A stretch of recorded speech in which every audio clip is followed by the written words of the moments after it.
Welcome to Eerie, Britain, your gateway to the haunted heart of the United Kingdom. From eerie whispers in forgotten villages to spine-chilling tales of ancient cities, we uncover the ghostly secrets lurking in every corner of the UK. But this channel isn't just about our stories, it's about yours too. Have you experienced something unexplained? A haunting that sent shivers down your spine? Share your ghostly encounters with us and we might feature them in an upcoming video. Join our growing community of paranormal explorers. Hit subscribe and turn on notifications so you never miss a tale of restless spirits, haunted mansions or spine-tingling mysteries. Your voice matters.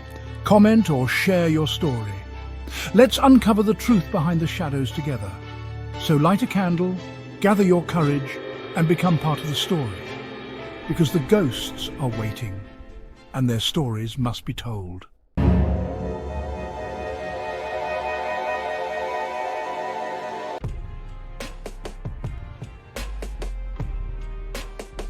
In the heart of Birmingham lies Moor Street Station, a gateway to the past that has stood for over a century. Its vintage charm and timeless architecture draw visitors from all over, but beneath its quaint exterior lies a chilling tale of love, loss and tragedy. Locals speak in hushed tones of a spectral figure that lingers in the shadows, bound to the station by a heartbroken farewell that ended in tragedy.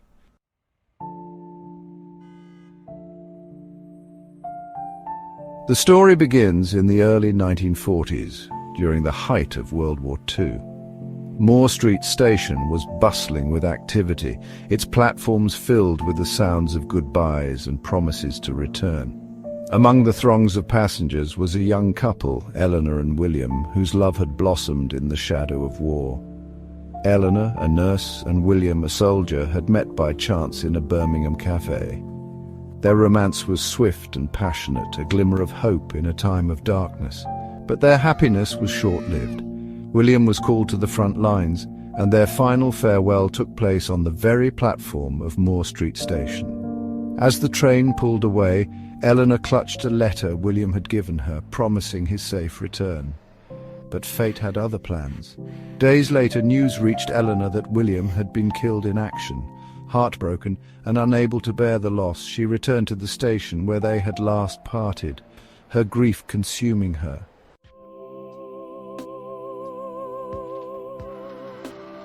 On a stormy evening, not long after William's death, Ellena was seen wandering the platform of Moor Street Station. Witnesses described her as distraught, clutching the letter he had written to her.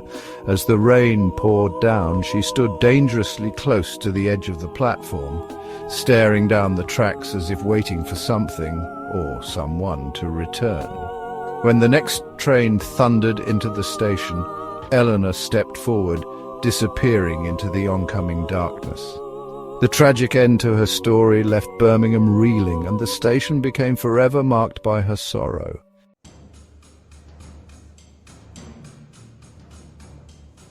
Not long after Ellena's death, strange occurrences began to unfold at Moor Street Station.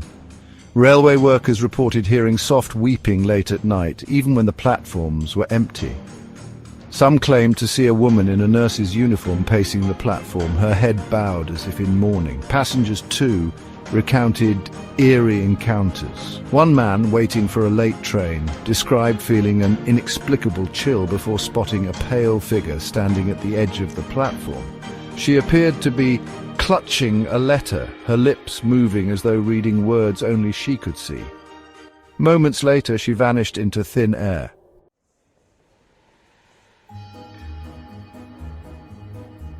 Over the decades, Ellena's ghost has become a fixture of Moor Street Station folklore. Many believe she is trapped in an endless loop, reliving the moment she lost her beloved William. Some describe her presence as melancholic, but not malevolent, a lost soul bound to the place where her heart was broken. But others tell darker tales. One night, a station worker claimed to see her ghost standing at the edge of the platform, staring down the tracks. When he approached, she turned to him with hollow eyes and whispered, "He's coming back," before disappearing. The next morning, the worker learned that a train derailment had occurred on the very line Ellena had been watching.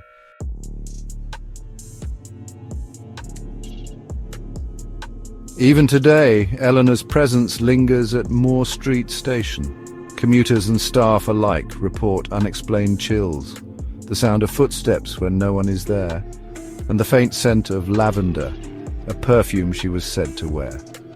One chilling account comes from a young woman waiting for the last train. She noticed a figure standing at the far end of the platform, dressed in an old-fashioned nurse's uniform. When the train arrived, the figure stepped forward and vanished before her eyes.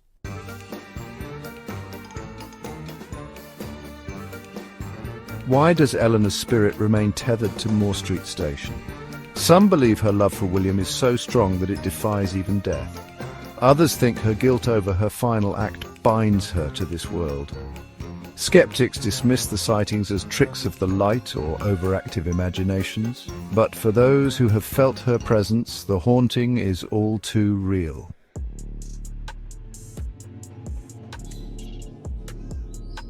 Next time you find yourself at Moor Street Station, take a moment to look around. You may catch a glimpse of Ellena, forever waiting for her beloved William, but be warned, if she whispers his name, you might find yourself caught in her tragic tale where love and loss echo endlessly through the shadows of time.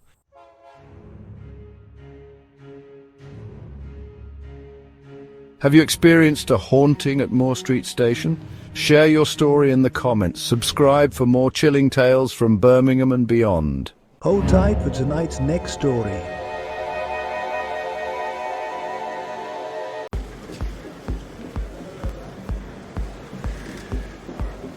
Birmingham's Jewellery Quarter is a place steeped in history, a district of craftsmen, wealth, and secrets. By day it's alive with bustling shops and glistening displays, but by night, the shadows of its past emerge. Among the locals, one tale chills even the bravest, the story of the watchmaker's ghost.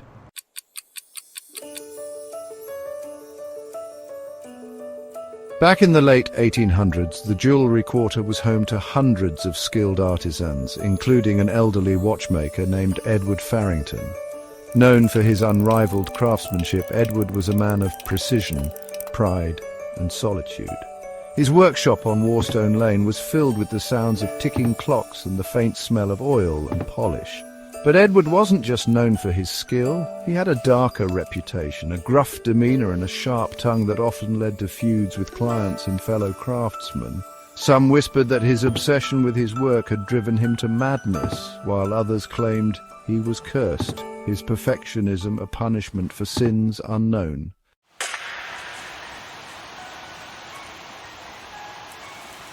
One stormy evening, Edward was found dead in his workshop. His body lay slumped over his workbench, his tools scattered as if he had been interrupted.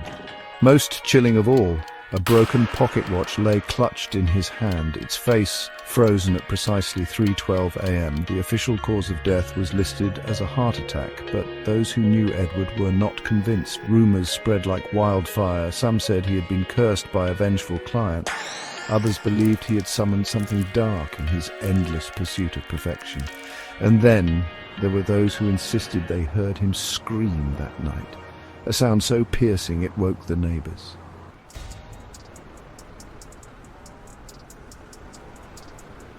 Not long after Edward's death, strange occurrences began to plague Warstone Lane. Late at night, workers reported hearing the relentless ticking of a clock, even when all their timepieces were still. Others claimed to see a shadowy figure moving inside Edward's abandoned workshop, the glow of his lantern visible long after the building had been locked. One jeweller, walking home late, described a chilling encounter. He heard footsteps behind him but turned to find no one there. As he quickened his pace, the footsteps grew louder, matching his every move. Then, just as he reached his door, he saw it, the ghostly figure of Edward, his face pale, his eyes hollow, holding a pocket watch that seemed to glow in the dark.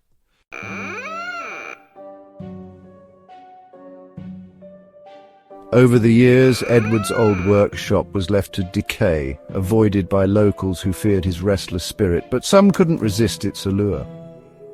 Paranormal investigators who braved the building reported feeling an overwhelming sense of dread. Tools were found mysteriously moved, and clocks that hadn't worked in decades suddenly began ticking. One investigator claimed to have captured an EVP recording of a voice whispering, "Not perfect, never perfect." The phrase chilled them to the bone, echoing the stories of Edward's obsessive pursuit of flawlessness.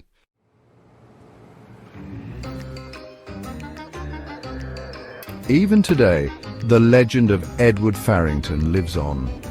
Residents and visitors alike have reported unexplained phenomena near Warstone Lane. Street lights flicker as they pass, and the ticking of unseen clocks seems to follow them. Some claim to see Edward's ghostly figure standing at the corner of the street, clutching his pocket watch, his expression both sorrowful and menacing. A chilling account comes from a delivery driver who, while parked on the street late at night, saw a man in old-fashioned clothing approach his van. The man tapped on the window, holding up a pocket watch. When the driver looked closer, the man vanished, leaving behind only the faint sound of ticking.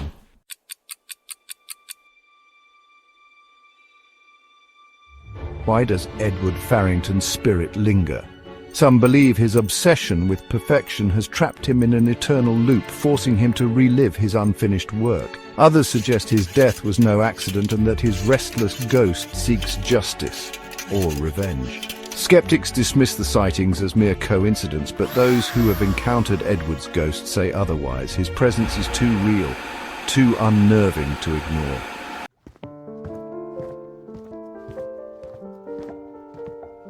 If you find yourself wandering Warstone Lane after dark, listen closely.